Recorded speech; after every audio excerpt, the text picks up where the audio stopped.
આ બોધ ભૂતોનું શરીર છે દેવળ છે ને જોઈ જાય એટલે આનંદ થાય. મુંબઈ જેવી નગરી ક્યાં કદાચ ધોગધરામ ફસાઈ ગયા હોય, કોઈ આપણે ઓળખતા ના હોય, પણ જો ઓળખતા હોય ભેળા થઈ જતો દુઃખ થાય ન થાય?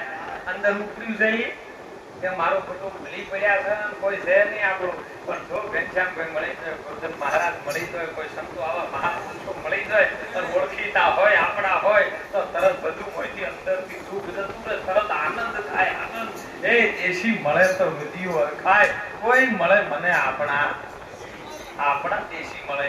અને દેશી આ મળ્યા છે ને આપણા દેશના થઈ જાય, આપણા દેશના મળે ને તો આપણો રુધિયો હરખાય. અને દેશી ના મળે તો જ આપણે લાભો લઈએ. એ મહાપુરુષોની વાત સુંદર વાણીમાં વાત કરી જાય કે છોડી પીર્યું મારે જાવું હારે. આ તો આપણે નહીં કહેતા ભાઈ ગુરુ ચરણે જો એટલે શું કે ખબર છે બાપુ બે છોકરા કુંવારા છે, એ પૈણી જાય ને એટલે અમે પ્રતિજ્ઞા લઈ રહ્યા. બે છોકરા ગુરુ મહારાજની દયાથી પૈણી છે એટલે હવે કોક કરો, ગુરુ મહારાજના ચરણે જો મોણો બનો. બાપુ દીકરીનું મોમેરું હજી બાકી છે, એટલું તો પટી જાય તો પછી ગુરુના ચરણે જઈએ. પરમાત્માની ગુરુની દયા થઈ જાય એટલે દીકરીનું મોમેરું થઈ જાય. પછી આપણે કહીએ ને કે હવે તો જો કે હવે તો શરીર થાક્યું, અમે શું કરી તો બાપુ પાયણ પંગ કઢાઈ એવા ઘણા છે. છોડીને પિયરિયું મારે જાવું સાસરીએ ને એમાં મને શરમ છે નહીં. હે ગુરુના ચરણમાં જવું હોય એને શરમ છે નહીં થાય? શરમ ને લાજ તો બધી તમને આલી. હે મીરાબાઈ કે હે કે શરમ ને લાજ તો માં તમારે મારે નહીં. હું તો વરી મારા ગિરધર ગોપાલ ને હે મારો તો ગિરધર ગોપાલ બીજો ના કોઈ. મારા શ્યામને મારા સંતોની દયાથી હું ગુરુ મહારાજને વરી ચૂકી છું. હવે બીજું કઈ થાય નહીં. પિંગલા ને પિંગલાનો માર્ગ છોડી ઘણા શ્વાસોનું રુદન કરતા હોય. ચાર શ્વાસમાં જાતો કા શ્વાસમાં જાતો. હવે બે આવીને જાય છે હાઈવે રોડ ઉપર સાધન બે આવીને જોઈ બે રોડ છે નહીં હોતા, વચ્ચે ડિવાઈડર છે. પણ બે જે રોડ બે ભાગમાં પડ્યા છે એ સાધન પોતાને ઉભા રહ્યા વચ્ચે પાડ્યા અને ઉભા રહે તો શું થાય બોલો? તમે નિર્ણય કરજો. વચ્ચે રોડ ઉપર ઉભું રાખો તો એક્સિડન્ટ થાય ના થાય? અને ડિવાઈડરમાં શાંતિથી જઈ ગયા હોય તો વચલ્યો માર્ગ પકડો છે, એ ઝાડ છે લીલોતરી છે, એ વચલ્યો માર્ગ એ ગુરુનો છે. મધ્યનો માર્ગ નિરાત મહારાજે કીધું હે તત્વશાસ્ત્રી લોકમાં ગુરુ ગોવિંદ.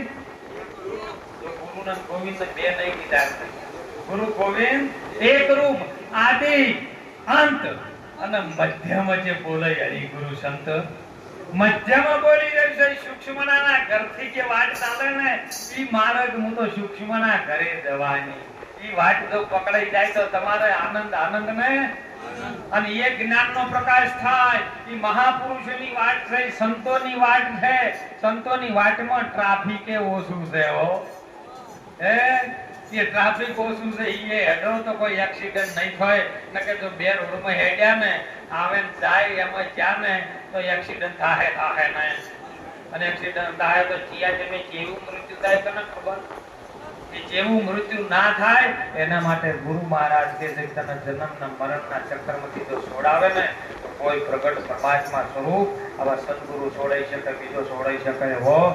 કારણ કે મનને વળગ્યું છે ભ્રાંતિનું પૂતળું. ભક્તિ કરીએ તો ભક્તિમાં આપણે ઉતરે ને ભક્તિ આપણને પ્રગટ થઈ એનું પ્રમાણ શું?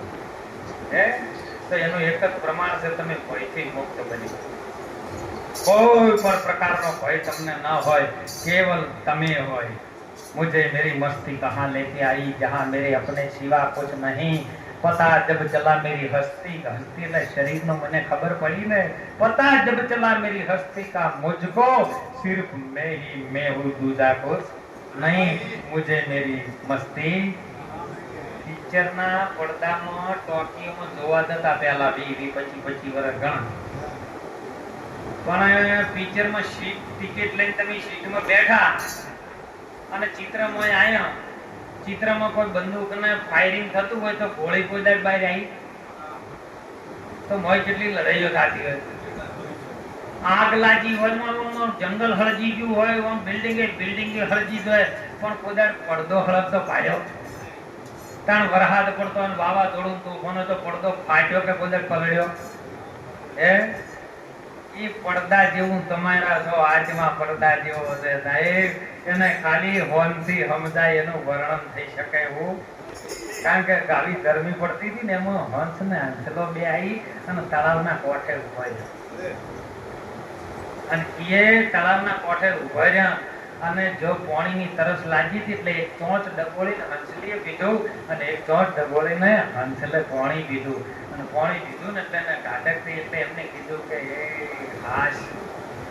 હાશ એટલે શાંતિ એટલે નિરાશ ને પેલી માછલી એમ અંદરથી જવાબ આવ્યો કે મારું બધું 24 કલાક અમે વમનો છે પાણી में मीन पियासी મને જગત દેખત આવે આત્મજ્ઞાન વિના ફરે કોઈ નર ભટકતા કોઈ મથુરા કે કોઈ કાશી પાણી में मीन पियासी मीन એટલે માછલી અને પ્યાસી છે પ્યાસી એટલે તરસી છે એમ માછલીએ જવાબ આપ્યો હંસલાને એ હંસલા એ હંસલી આટલા વર્ષોથી મેં તળાવના સરોવરમાં રહીએ છે તળાવનું પાણી પીએ છે તમે આજ એક ચોચ ડબોળીને તમે એમ કીધું કે હાશ તો આ હાશ કેવી છે અમને જરા સમજાવશો એટલે હંસલો કેવો ને કેવી રીતે સમજાવું હંસલી કે એક ક્ષણ વાત કરજો માછલીને ચોચમાં પકડીને બહાર નાખી એટલે ગરમીમાં તરફડવા લાગી 1 મિનિટ તરફડીને એટલે માછલીને એમ લાગ્યું હવે મરી જઈશ એટલે હંસલીએ તરત પકડીને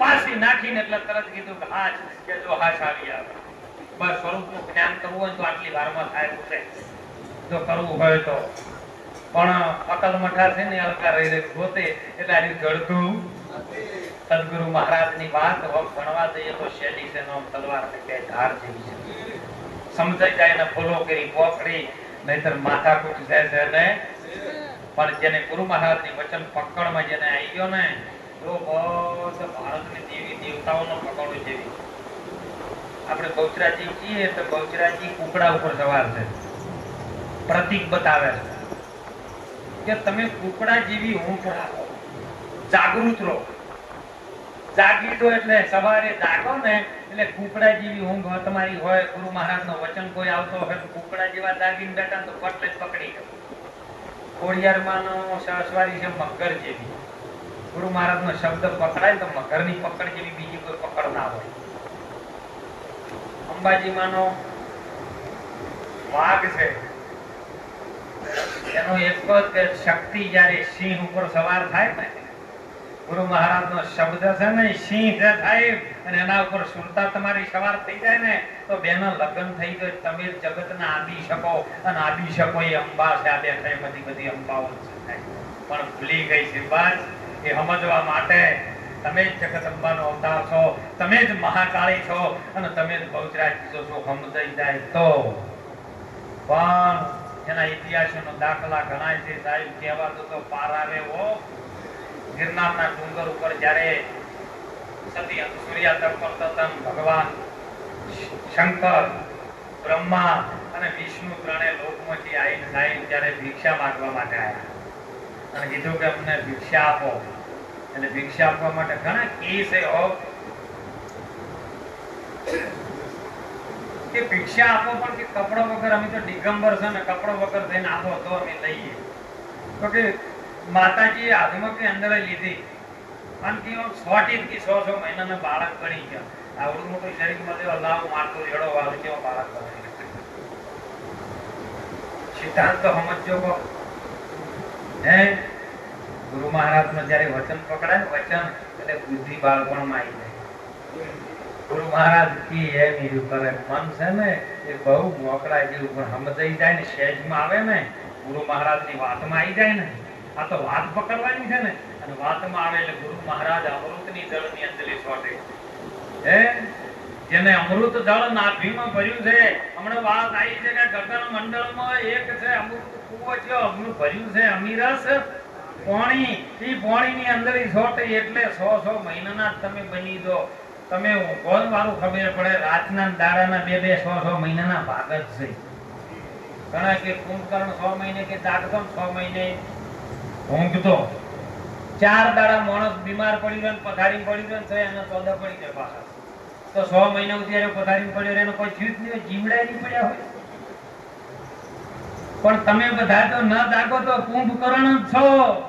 6 મહિના રાતેના 6 મહિના દાડાના ગણી નાખો, 6 મહિના તમે ઊંઘો જ છો. પણ આમાંથી કોઈ જાગી જાય ગુરુ મહારાજ નો આવો વચન સાંભળી તો પછી મહારાજ સંતો કે છે કે જેને સંત સમાગમ સાચો થયો એને જીવનમાંથી બધો અંધકાર, જેને બકરાપણાનો બોધ થયો પછી કેવલ કેસરી સિંહ રહ્યો. સાહેબ સિંહ સ્વરૂપ તમે સૌ પણ ભૂલી ગયા છો. એ ભૂલી ગયા છો એને યાદ કરાવવા માટે ગુરુ મહારાજ યાદ કરાવે.